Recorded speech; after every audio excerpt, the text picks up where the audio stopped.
All right, welcome to another episode of Max and Howard Drink Beer. I am Max. And I am Howard. Howard, what are we drinking today? We got the last of the Paulaners. Paulaners? Paulaner? Anyway, we got the last of the German sampler beer pack here, which we're excited about. It's the Hefe Weizen version.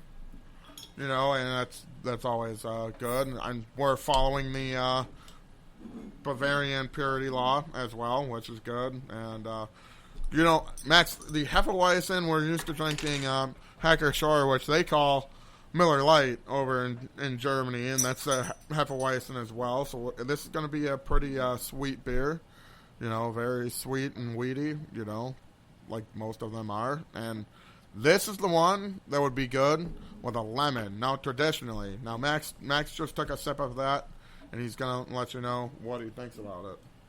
It's a beer that tastes like beer. In its purest form of beeriness.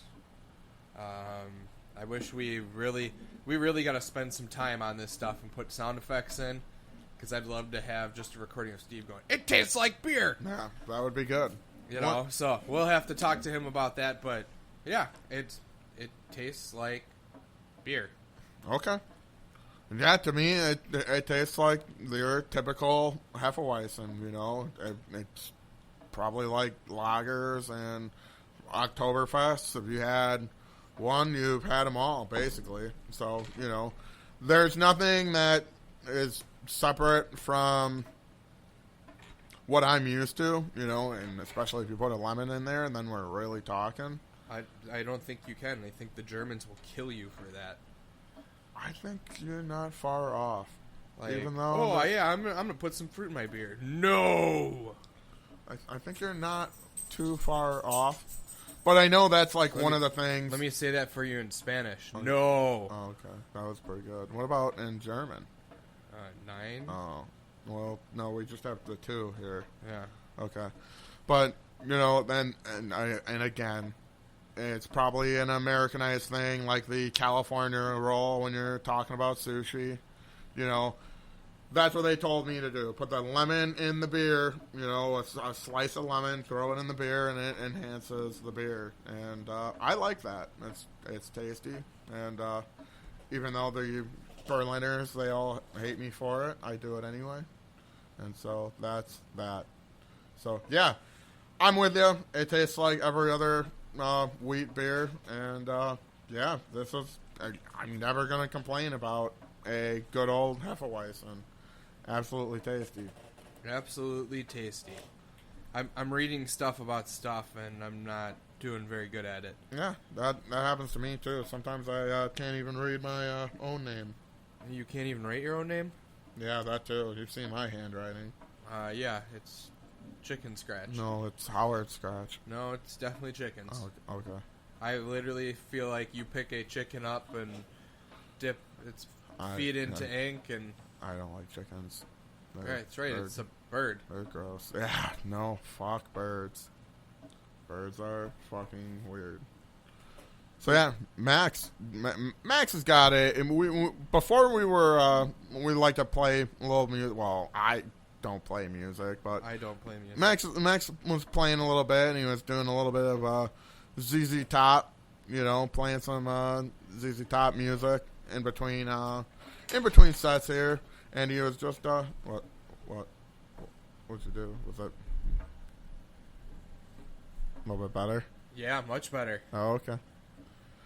So we're playing music in between sets there, and Max was really admiring ZZ Top, and he said, "Why don't we do a ZZ Top tribute show, because we both like them." Well, then that's the big thing. We have different musical tastes, but ZZ Top is one of the super common ones that we always talk about, and you go across some of my friends even that we normally hang out with, and they too are. I know Morgan especially is all about ZZ Top. Yeah, absolutely. You know, so considering our age, we shouldn't even know who ZZ Top is. Well, there's a lot of things we shouldn't know, and we know it anyway. The only way that it would have been presented to us is actually the first Guitar Hero. the original Guitar Hero had Sharp Dressed Man in it. Huh. And I remember playing it because that was how I got back into ZZ Top. Like, oh yeah, ZZ Top. But that was, what, 2005? That was a long time ago. When that game came out. So that was an awesome, awesome party game. So just to throw that in, but I listened to ZZ Top the first time was actually at Morgan's house in whatever grade that was. It's probably around 2000. Okay. So he was ridiculously big into him. Don't know why. Don't know how he got into him. I'm sure his dad had something to do with it. But he's like, yeah, here, you listen to this, you'll love it. You know me, I like music. Yeah. So I was like, this is good. And my dad's not all about it because it's more blues than rock. Right. And he likes the blues, the guitar, shredding and everything. And it's like, but you're not listening to this. And knowing nothing about the instrument at the time when I heard it, I knew, Billy Gibbons is a master on the guitar. He really is. Now trying to play some of the songs, thinking like, oh, I'm not that bad. I can play some AC/DC, play some Guns N' Roses. I'm gonna try ZZ Top. What? He has an extra finger. And if you ever watched him play, which I know you have, I have. He does it flawlessly. Just he sits there, little smirk on his face. And yeah, and he even does tricks, which is what I really like. He does different tricks. Him and Dusty Hill, they both, do whatever in unison, or they do the rotating guitars. Yeah. They have a whole bunch of other, just party tricks in between there.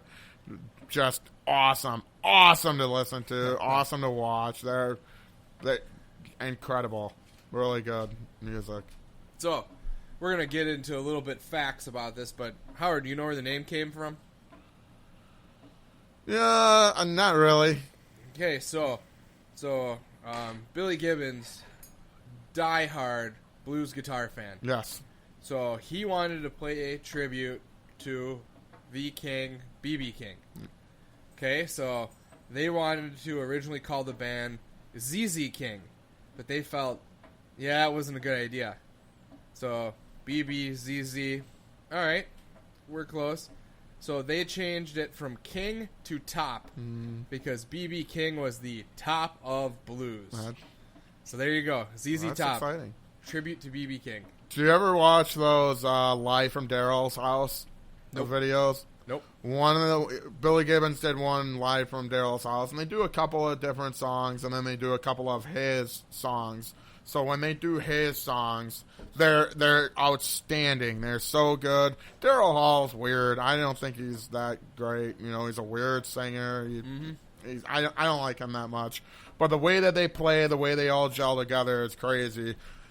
In the middle of that, he says, I was a big B.B. King fan. I did a lot of the things that he did, and I got the chance to play his guitar. Yeah. And he played my guitar, and he says these strings are really heavy. Why do you have your strings so heavy? Well, is that not how the blues man plays? He gets that heavy sound with the heavy strings, and he says, well, let me ask you this. Why are you playing so hard? Mm-hmm. So he says, well, what do you have your strings at? And they're at 0.08, so he dropped it down to 0.07, and as he says, BB says that was okay. That's funny. I actually have heard some variations of Billy Gibbons playing with B.B. King and some of the other guys of blues. I think Kenny Wayne Shepherd he's played a couple songs with. Oh, dude, he plays with everybody. But that's what that music is. The blues genre is, hey, here I am. I established myself as a musician. Now let's make a band together and all play together because that's what it's about. It's about playing music together. So, that's why I really like it because half of those bands that they slap together, it's like, hey, we're in Texas tonight and, my good buddy is sitting in the audience, so we figured we'd make him come up and play some guitar on stage. And it's just like, oh man, could you imagine that?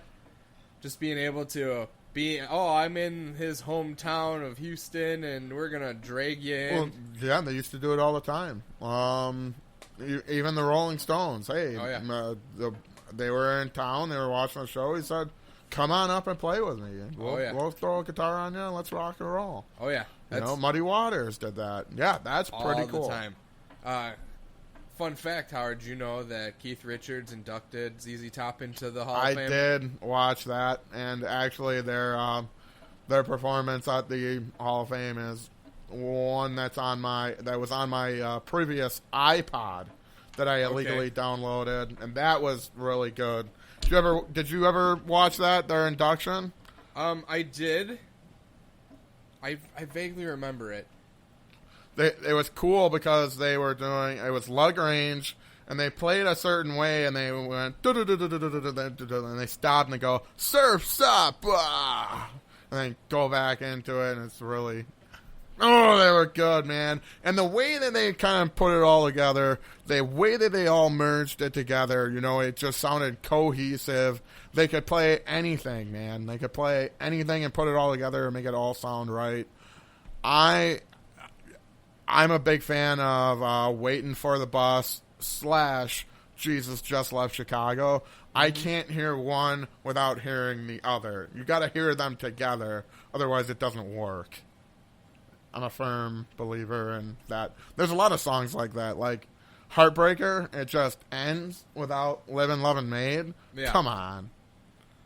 Yeah, I love when they cut you short for anything, and it's like, but you remove the best part, right? Like, what are you doing? I'm trying to remember who it was, man, because they did. I'm looking. Let's see, was that right? The Mob. They played Sharp Just Man. They might have for their Hall of Fame induction. Because that's one of the things that I love about the Hall of Fame inductions is a band is going to play a tribute song. They cover your song to induct you in. I don't know if they did that for ZZ Top. It says the Mob. Huh. Mick Fleetwood, Steven Tyler, Johnny Lang, and John McVeal. What? They played Sharp Dressed Man in 2004. That does sound right. Dude, I'll have to watch that because that's an electrifying lineup. Let's see. But then Keith Richards inducted him. I would think he would play along. No, that's not how that works. They've got all sorts of weird things because the band plays, and then somebody comes out to announce them, and be like, "Hey, here they are." And I believe most of the time they play too. That's what I thought. So when they induct them, they get to play. So that's that whole ordeal. I remember specifically Ozzy. Yeah. When Ozzy got there and they did Paranoid, and it was something weird like Queens of the Stone Age or somebody like that. Okay. Because I think it was Josh Holmes who sang Paranoid and played the guitar part, and it was like, this is weird. They did Metallica did a Black Sabbath tribute at the Rock and Roll Hall of Fame, and that was another killer one. They did Hole in the Sky and Iron Man, and that was awesome. And then that's what I like. Aerosmith did Led Zeppelin songs one day, The Boss and Billy Joel sang Beatles tunes the one day, Yeah, I like some of the stuff that they do. Oh yeah, there's all sorts of fun stuff from that. But we're glossing over one of the best parts about ZZ Top. The beards. Yeah, yep. They're big old beards. And that's why they drew me in initially, because they had giant beards and they looked cool, and they were Texas cowboys, Yep. You got to remember the best part is the guy whose name is Beard, their drummer Frank Beard. Frank Beard. He likes to say clean shaven. he doesn't grow a long beard. I think he has a beard. He gets scruffy every now and then, but he does not like to have it long. He does do the stash. And it's really entertaining because it's like, hey, here's two guys with the longest beards in rock and roll, and nope, the other guy's name is Beard. Perfect. Let's make a band. How. Yeah, that was good. I always liked their music videos because they got the good-looking girls. You know, I was watching Legs the other day. And they got the furry guitars. They had the market on that. Oh, they had fun. Absolutely. You know, and every aspect of it, you hear it. You hear it in their music. You know, they were rocking at that time. My dad would always crack jokes about them, and he's like, you know, you hear what they said, and he'd repeat the words back. Because, you know, I was a young kid and teenager. I wasn't listening to the words. I was listening to the music. Yep. I'm still the same way. You know, so when you listen to the words, he's like, you hear that? They've got as many sexual innuendos as Bon Scott did. Yeah. And it's like, yeah?